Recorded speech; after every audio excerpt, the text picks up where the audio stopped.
we were so blessed to work with you and had so much fun on your project and getting to know you. And she and I are going to stay friends because we just have a great time when we get together. So thank you again, Barbara. We loved doing your project and are thankful that we had that opportunity. Well, I appreciate that that it was done and was done well.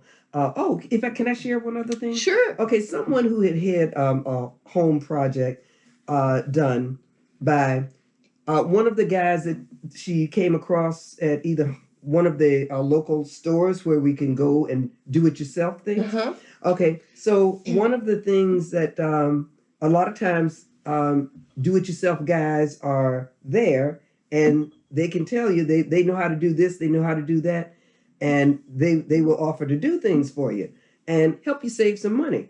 Well, one of the greatest things about what happened here is that when they were doing the drywall, these guys got some kind of little contraption that sucks up the dust when they do. I think that is fabulous because this other person had told me that somebody who did some drywall work for the place was so nasty when they left they had to hire a cleaning crew to come in and clean and everything.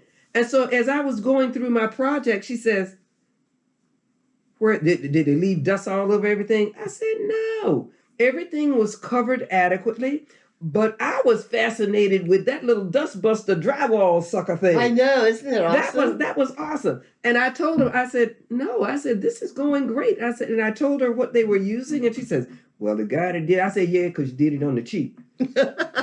Anyway, I was fascinated by the technology. Well, thank you for sharing that. And again, we love you and are so glad to call you our friend and client too. Oh, thank you. Thank you. I enjoyed it. Everyone was very personable. And